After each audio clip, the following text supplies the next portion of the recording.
मातीची तपासणी करून घेतली, आता पुढे काय करायचं, त्याचा अहवाल कसा वाचायचा, त्यातून आपल्याला नेमकं काय कळणार आहे, या अहवालानुसार आपल्याला शेतामध्ये नेमके काय बदल करायचे आहेत, याचा परिपूर्ण माहिती देणारा आजचा व्हिडिओ.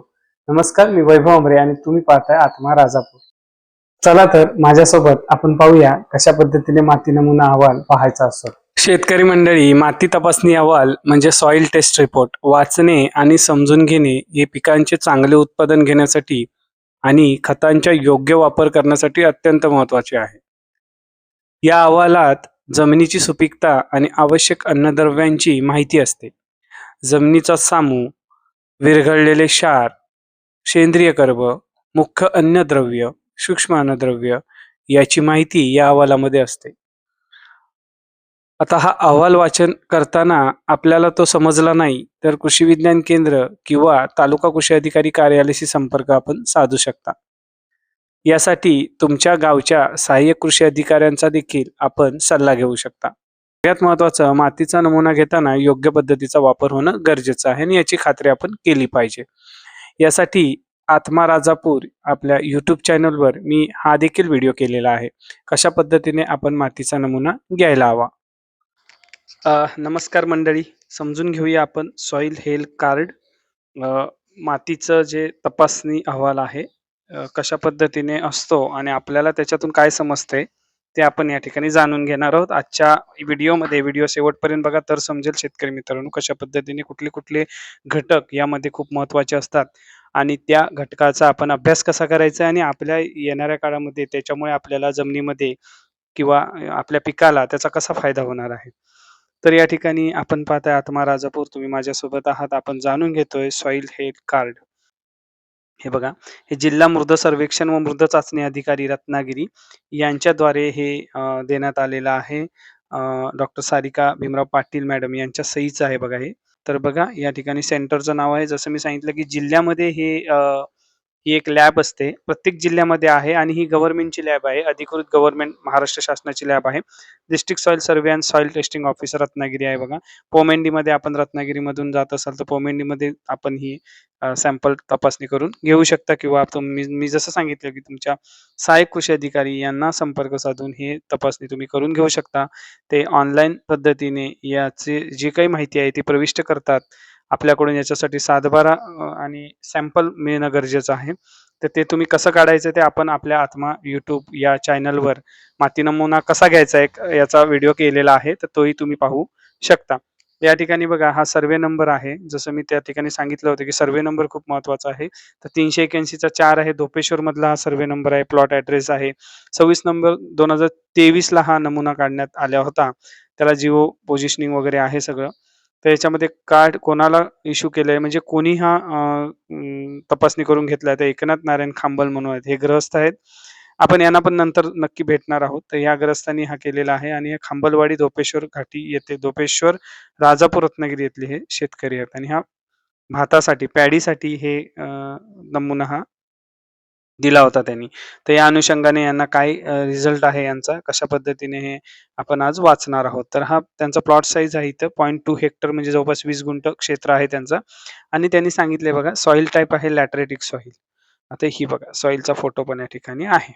तर आपण ह्याच्यातून मला हे सांगायचं की सॉइल टाइप म्हणजे काय, मातीचे किती प्रकार आहेत हे आपण एका व्हिडिओमध्ये नंतर समजून घेणार आहोत. आपल्याला प्रत्येक विषयाचा अर्थपूर्ण असा अभ्यास या ठिकाणी आपल्या YouTube चॅनलवर करणार आहोत.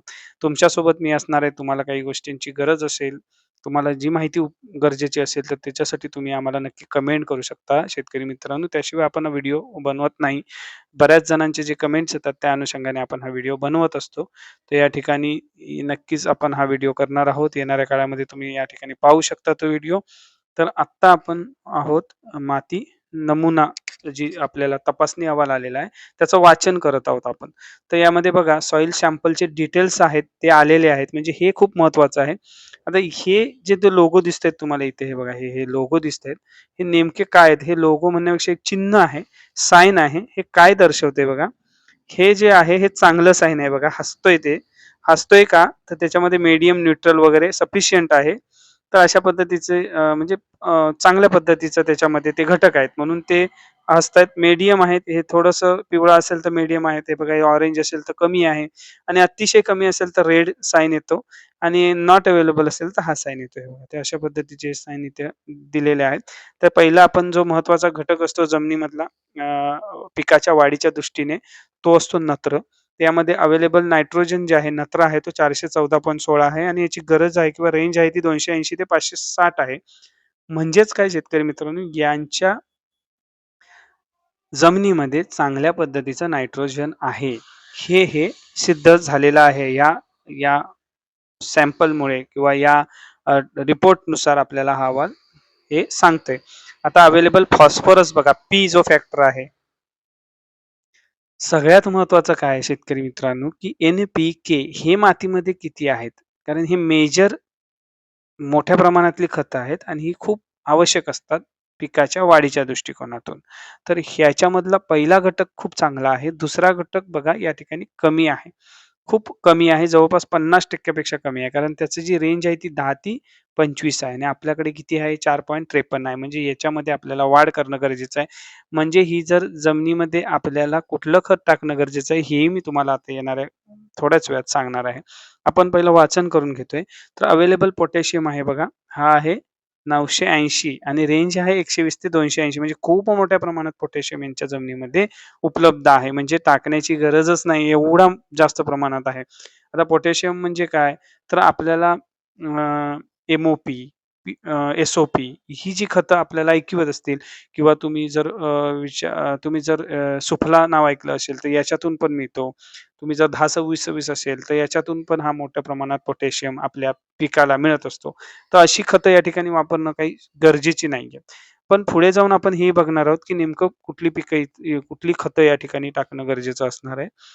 तर इथं बघा पी-एच. आता पी-एच मी मगाशी सांगत होतो, की पी-एच हा खूप महत्त्वाचा घटक आहे. जमिनीचा पी-एच हा जवळपास 5.5 ते 8.5 मध्ये असणं गरजेचं असतं. तर ती जमीन पिकाच्या दृष्टिकोनातून खूप महत्त्वपूर्ण मानली जाते. कारण या जमिनीमध्ये आवश्यक घटक जे आहेत, हे पिकांच्या वाढीच्या दृष्टिकोनातून खतामार्फत पिकांपर्यंत पोहोचवण्यासाठी ही जमिनीचा पी-एच खूप महत्त्वाचा असतो. पी-एच जर कमी जास्त असेल, तर ही खतं तुम्ही कितीही दिलेत तरी ती पिकांना मिळणार नाहीत आणि ती पिकांना मिळावीत याच्यासाठी हा पी-एच खूप महत्त्वाचा असतो. तर इथं हा चांगला आहे. बघा हे साइन पण अगदी खुश आहे. चिन्ह खुश आहे असं आपण म्हणूया. तर याच्यानंतर बघा ही इलेक्ट्रिकल कंडक्टिव्हिटी आहे जमिनीची, ही खूप महत्त्वाची असते. ही वहन क्षमता याच्या दृष्टिकोनातून खूप महत्त्वाची असते, की पिकाच्या वाढीच्या दृष्टिकोनातून. तर हा रेंज ही 1 पेक्षा कमी पाहिजे, यांची 1 पेक्षा कमी आहे. जर ही 1 पेक्षा जास्त असेल, तर याचा अर्थ इलेक्ट्रिकल कंडक्टिव्हिटी जर जास्त असेल, तर शेतकरी मित्रांनो, ती जमीन चोपण होत गेलेली असते किंवा त्या जमिनीमध्ये क्षारांचं प्रमाण जास्त असतं.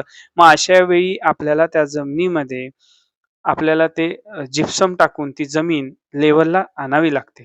जसं की मी सांगितलं, की पी-एचमध्ये आपण बोलत होतो, तर पी-एच हा 1 ते 7 म्हणजे जवळपास 5च्या आत जर पी-एच असेल, आता इथे रेंज दिलेली आहे. 5च्या आत जर असेल हा आकडा, तर याच्यामध्ये ती जमीन आम्ल जमीन आहे. मग त्यामध्ये आपल्याला चुना मिक्स करावा लागतो, की जेणेकरून हा पी-एच हळू वाढतो. लक्षात घ्या शेतकरी मित्रांनो, हे महत्त्वाचं मी सांगतोय. कारण पी-एच जर आपला 5.5 ते 8.5 असेल, तरच आपली जमीन ही अतिशय पिकांच्या वाढीच्या दृष्टीने उपयुक्त गणली जाते. तर आता हा पी-एच 8.5च्या पुढे असेल, तर मात्र ती जमीन पूर्णपणे क्षारयुक्त असते. मग अशा जमिनीमध्ये आपल्याला जिप्सम देऊन ती जमीन सुधारावी लागते. मग ही प्रक्रिया करून हा रेंज 5.5 ते 8.5 आणावा लागतो. सगळ्यात महत्त्वाची ही रेंज आपल्याला लक्षात राहिली पाहिजे. इथे मात्र यांची खूप चांगली आहे. इलेक्ट्रिकल कंडक्टिव्हिटी पण खूप चांगली आहे. ऑर्गॅनिक कार्बन जो आहे, हा खूप महत्त्वाचा घटक आहे. ऑर्गॅनिक कार्बन म्हणजे आत्ता आपण जी सेंद्रिय शेती म्हणतोय किंवा नैसर्गिक शेती म्हणतोय किंवा झिरो बजेट शेती म्हणतोय, तर ह्याच्यातून जे अन्न घटक जे आपल्या शरीरामध्ये अन्नद्रव्याच्या मार्फत येतात किंवा आपण जे खातोय त्याच्यातून आपल्याला मिळत असतात, तर ही शेतीची उत्पादनं आहेत. ही चांगल्या पद्धतीने सेंद्रिय होण्यासाठी, नैसर्गिक पद्धतीने पिकवण्यासाठी जे गरजेचं आहे, हे ऑर्गॅनिक कार्बन आहे आणि हा ऑर्गॅनिक कार्बन जे जास्त असेल तर चांगल्या पद्धतीची ती माती आहे, सुपीक माती आहे असं म्हणायला हरकत नाही अतिशय तिथे खूप कमी प्रमाणामध्ये रासायनिक पदार्थ त्या जमिनीमध्ये आहेत आणि हेच दर्शवणारा हा घटक आहे, हा अंक आहे. तर इथे बघा 2.95 म्हणजे सर्वाधिक म्हणायला हरकत नाही. तर इथे रेंज 0.5 ते 0.75 जरी असेल, तरी संतुष्टजनक असं हे असतं. पण इथं खूप मोठ्या प्रमाणात आहे, म्हणजे ऑर्गॅनिक कार्बन यांच्या जमिनीमध्ये खूप चांगलं आहे आणि हे पिकाच्या वाढीच्या दृष्टीने खूप महत्त्वाचं ठरणार आहे. तर याच्यानंतर आपण अवेलेबल सल्फर म्हणूया. आता हे जे घटक आहेत हे सूक्ष्म मूलद्रव्य असतात, अ, अन्न घटक असतात. हेही जमिनीमध्ये गरजेचे असतात पिकाच्या वाढीच्या दृष्टिकोनातून आणि पिकांना सल्फरची पण गरज असते. इथे बघा झिंकची पण गरज असते आणि बोरॉनची पण गरज असते. तर सल्फर हे जे आहे, आता सल्फर पिकामध्ये प्रथिने, अमायनो ॲसिड्स आणि तेलाचे प्रमाण वाढवण्यास मदत करत असतं. विशेषतः तेलबिया पिकामध्ये हे खूप गरजेचं आहे. क्लोरोफिल निर्मिती करत असते. पानांमध्ये हरितद्रव्य निर्माण करणं वगैरे ह्या सर्व सल्फरमुळे होत असतं. त्यामुळे पाने हिरवीगार दिसतात. लक्षात घ्या. बुरशीनाशक म्हणून पण सल्फर खूप चांगल्या पद्धतीने काम करत असतो. त्यामुळे हा घटक खूप महत्त्वाचा आहे. यांनी या ठिकाणी मात्र सल्फरवर लक्ष केंद्रित करणं गरजेचं आहे. खूप कमी प्रमाणात सल्फर यांच्या जमिनीमध्ये आहे. अगदी कमी प्रमाण नाही, पण आहे कमी प्रमाणात. तिथं ते त्यांनी पाहिलं पाहिजे. बघा त्याबरोबरच आपल्याला इथं दिसतंय की झिंक.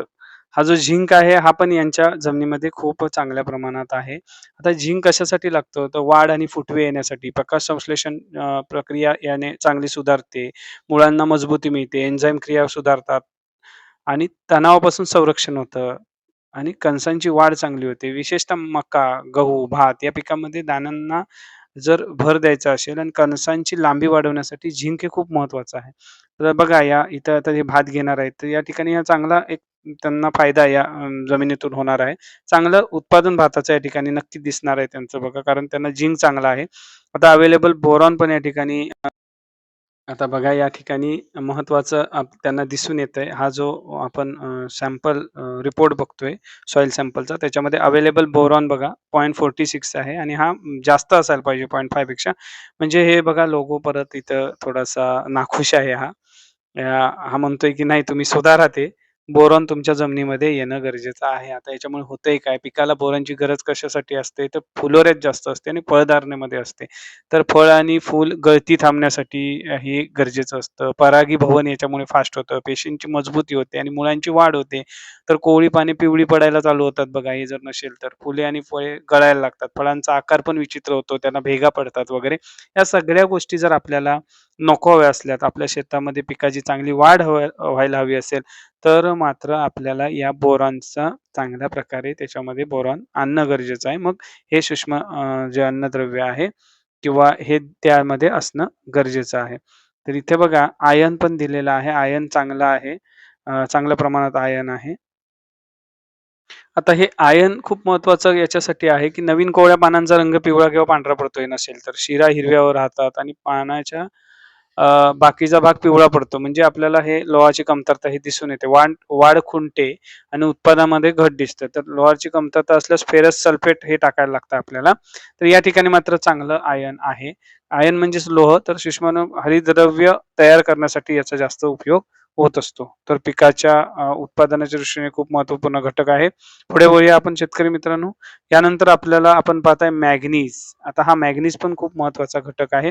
तोही यांच्याकडे बऱ्यापैकी आहे. खूप मोठ्या प्रमाणात आहे. त्याच्यामुळे तिथे काही जास्त यांना पाहण्याची गरज तरी जे पाहतायत त्यांच्यासाठी सांगतो हेही एक असं अन्नद्रव्य आहे, की हे प्रकाश संश्लेषणासाठी महत्त्वपूर्ण कामगिरी करत असतं आणि अत्यंत महत्त्वाचं सूक्ष्म अन्नद्रव्य आहे पिकाच्या निरोगी वाढीसाठी आणि उत्पादनासाठी. तर त्याच्यामध्ये अ, कमतरता असेल तर जी पानं आहेत त्या शिरामध्ये पिवळसरपणा येतो. शिरा ह्या हिरव्या राहतात. पानामध्ये तपकिरी आणि राखाडी रंगाचे ठिपके दिसतात. वाढ खुंटते आणि उत्पादनामध्ये घट होते. तर याच्यासाठी मॅग्नीज सल्फेटची फवारणी देखील करू शकतो आपण. तर अशा पद्धतीने हे खूप महत्त्वाचं सूक्ष्म अन्नद्रव्य आहे. त्याच्यानंतर आपण पाहणार आहोत अवेलेबल कॉपर येथे जास्त आहे. तर आता तुम्हाला एक असंही हे करता येईल कॉपर जे आहे, तर कॉपर ही रोगप्रतिकारक शक्ती वाढवण्यासाठी आणि प्रकाश संश्लेषणाच्या प्रक्रियेत खूप महत्त्वाचं काम करत असतं. बुरशीनाशक म्हणून पण हे कॉपर काम करतं. प्रकाश संश्लेषण फास्ट करतं, फळधारणा सुधारतं, पिकाला मजबूत करतं. त्यामुळे आपण पाहिलं असाल, की सुरुवातीच्या काळात कॉपर ऑक्सिक्लोराइडची फवारणी करायला सांगितली जाते. म्हणजे बुरशीनाशक म्हणून याचा चांगला वापर होतो. हेही या ठिकाणी यांच्या मातीमध्ये चांगल्या प्रकारे उपलब्ध आहे. यानंतर बघा इथे मी अ, अ, हे जे सॉइल हेल्थ कार्ड आहे हे सजेशन पण दिलेलं आहे. या विभागाने एक सजेशन दिलेलं आहे, की कशा पद्धतीने जर तुम्ही भात शेती करणार असाल तिथे, तर काय करायचं आहे. तर जे कंपोस्ट मॅन्युअर आहे, हे प्राथमिक जी गरज आहे मातीमध्ये मिसळण्यासाठी, तर ती टन पर हेक्टर असते. म्हणजे साधारण 1000 किलो हेक्टर मागे असतं. तर हे किती 2.5 टन पर हेक्टर म्हणजे साधारण 2,500 किलो एवढा आपल्याला हे कंपोस्ट खत किंवा तुम्ही याच्यामध्ये गांडूळ खत मिक्स करून टाकू शकता. तुमचं लेंडी खत आहे किंवा इतर जी खतं आहेत मार्केटमध्ये कंपोस्ट खतं, आपण शेणखताचा वापर याच्यामध्ये करू शकतो. तर ही खतं तुम्हाला याच्यामध्ये चांगलं तयार शेणखत याच्यामध्ये टाकणं गरजेचं आहे. तर हे तुम्हाला इथे एवढं टाकायचं आहे. यामध्ये तुम्ही इथं बघा ह्यांचा नत्र चांगला आहे, पण नत्र जर कमी असेल तर तुम्ही मी नेहमी सांगत असतो, की याच्यामध्ये दहींच्या किंवा गिरीपुष्पाचा पाला आपण सुरुवातीला आता इथे भात शेती आहे म्हणून सांगतोय, की टाकून चांगल्या पद्धतीचं नत्र आपल्या जमिनीमध्ये आपण आणू शकतो आणि सेंद्रिय पद्धतीने आणू शकतो. तर यामध्ये आपण पुढे जाऊन त्यांनी सजेशन दिलेले आहेत बघा, फर्टिलायझर कसं टाकायचे, खत व्यवस्थापन याच्यामध्ये कसं केलं जाऊ शकतं, आपण कसं करायला हवं, हे याच्यामध्ये सजेस्ट केलेलं आहे. त्याच्यामध्ये बघा डी आहे, डाय अमोनियम फॉस्फेट आहे, म्युरेट ऑफ पोटॅशियम आणि युरिया आहे. या सॉइल हेल्थ कार्डचा जर आपण विचार केला, तर याच्यामध्ये यांच्याकडे नत्र खूप चांगल्या प्रमाणात आहे. मला वाटतं पोटॅश चांगल्या प्रमाणात आहे. मला वाटतं फॉस्फरस नाही, ते बघूया आपण. फॉस्फरस बघा इथे खूप कमी आहे आणि नायट्रोजन आणि पोटॅशियम आहे. तर हा फॉस्फरस कमी असल्यामुळे इथे फॉस्फरसचा मात्र जास्त उपयोग देणं गरजेचं आहे जास्त. त्यामुळे बघा, आता फॉस्फरस म्हणजे डाय अमोनियम फॉस्फेट याच्यामध्ये बऱ्यापैकी फॉस्फरस असतो. तर म्हणून त्यांनी ते सजेशन जास्त दिलेलं आहे. हे या ठिकाणी आपल्याला समजतंय. आपण ते टाकणं गरजेचं आहे. 180 केजी पर हेक्टर एवढं आपल्याला डाय अमोनियम फॉस्फेट त्याच्यामध्ये जवळपास हे जे फर्टिलायझर आहे डायमोनियम फॉस्फेट त्याच्यामध्ये 18% ऑफ नायट्रोजन आणि 46% ऑफ फॉस्फरस असतो. म्हणजे 46% याच्यातून फॉस्फरस हा त्या जमिनीमध्ये जाईल आणि पिकाला उपलब्ध होईल. अ, याच्यासाठी हे वाचन खूप महत्त्वाचं आहे. म्युरेट ऑफ पोटॅशमध्ये आपण 28 केजी पर हेक्टर टाकायचं आहे. म्युरेट ऑफ पोटॅश खूप कमी दिले कारण हे पिकासाठी दिलेलं आहे. कारण त्या जमिनीला गरज नाहीये. पण पिकाला येणाऱ्या काळामध्ये त्याची गरज असणार आहे. त्यामुळे त्याचा एक पूर्ण कॅल्क्युलेशन करून हे आपल्याला सजेशन दिलेलं आहे विभागामार्फत आणि युरिया 147 केजी पर हेक्टर दिलेला आहे. म्हणजे हे एवढं आहे. त्याच्यानंतर त्यांनी एक दुसरा डोस पण दिलेला आहे. कशा पद्धतीने हे कॉम्बिनेशन तुम्ही वापरू शकता. सिंगल सुपर फॉस्फेट आहे 519 जसं मी सांगितलं की याच्यामधून फॉस्फरस मिळतो. एस-एस-पीमध्ये जवळपास 16% फॉस्फरस असतो शेतकरी मित्रांनो. एम-ओ-पी अगेन आहे.